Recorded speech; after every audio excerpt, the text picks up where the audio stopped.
We've established from Scripture that God is angry when we as humans shed innocent blood. So the intentional taking of innocent human life, or what we would traditionally refer to as murder, rightly invokes the wrath and the judgment of a holy God who created, values, and protects innocent human life made in his image. The shedding of innocent blood is a defiance, if you will, of God's direct negative law, or what we would consider a prohibitive law against murder, where God says in Exodus 22, do not murder. If we break that law, we incur the wrath of God. So how does God feel, I would ask today? How does God feel about those who do not murder and yet are indifferent to the shedding of innocent blood by passively allowing blood to be shed, or by tacitly approving of murder by saying, that has nothing to do with me, I am not committing murder, and so I am not guilty, and God won't hold me responsible? How does God feel when we fail to protect innocent human life by means of intervention when life is on the line? How does God feel when we approve of murder by saying, this is not my problem?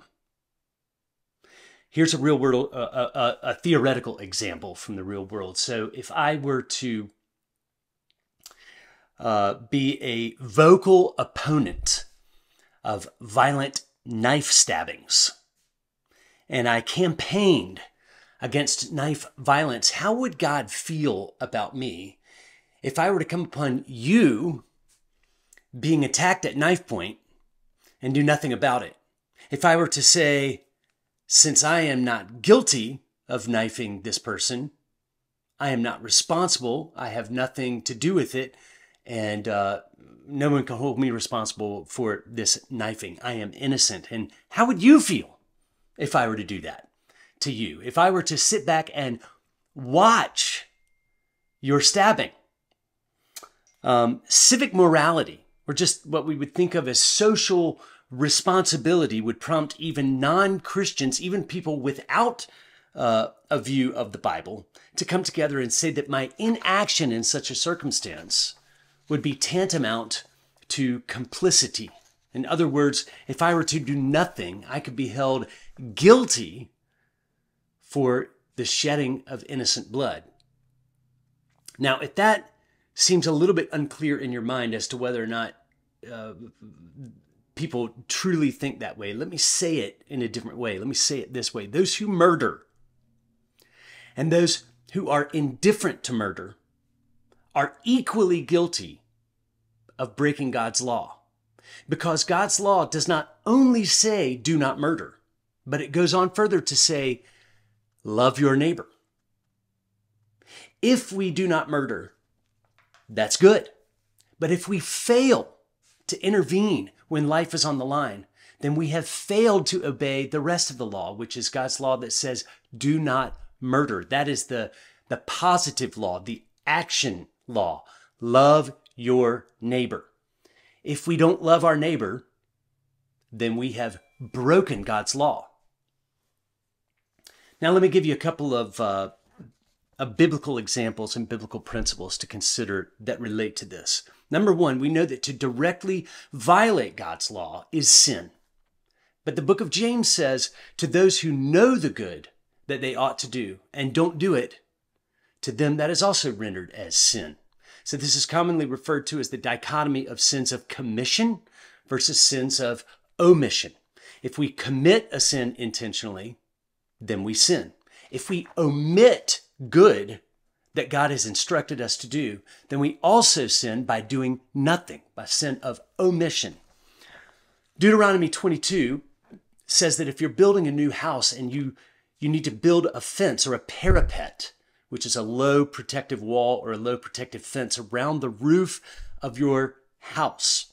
Because if someone were to go to the roof of that house and fall off, God would hold you responsible for not having built a protective parapet for the person who fell. You would be held responsible for the shedding of innocent blood. So in other words, inaction that leads to death incurs guilt and responsibility. Jesus also said in the New Testament, if you look on a woman lustfully, then you've committed adultery with her in your heart. And if you hate your brother or hate your neighbor, you have already been considered by God to have murderous intention in your heart. You are guilty before God of murder. And what this principle makes clear is that God can and does hold us responsible not only for the way we act, but for the attitudes within our hearts. We have a moral obligation to obey both God's negative law, do not murder, and simultaneously obey God's positive law, love your neighbor. How does God feel about those who do nothing when life is on the line? He considers them guilty of bloodshed. Let me wrap up this time together with a reading from the book of Leviticus. This is from Leviticus chapter 20. And this is concerning the abhorrent sin of child sacrifice. The Israelites followed the Canaanites into this abhorrent practice of sacrificing their children by cutting or by burning on the altar to false gods. One of them that was famous in Canaan was the false god of Molech. So let me read to you from Leviticus chapter 20.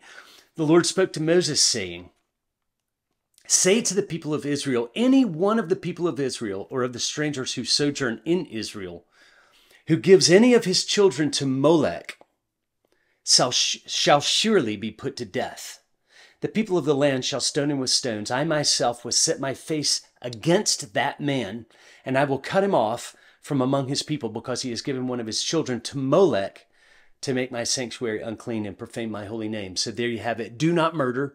If you give one of your children by child sacrifice to Molech, I will hold you responsible. But he goes on to say in verse 4 and 5, and if the people of the land do at all close their eyes to that man who gives one of his children to Molech and do not put him to death, then I will set my face against that man and against his clan and will cut them off from among their people, him and all who follow him in whoring after Molech. This is telling us that if one man commits the abhorrent sin of child sacrifice and the people do nothing to stop it, tacitly approve of it, and do not intervene, then God will hold that man and all of the people who do nothing equally responsible for having broken God's law. How does God feel about those who passively or indifferently approve of the shedding of innocent blood by doing nothing? The answer is that he holds them equally responsible to those who shed innocent blood with their own hands.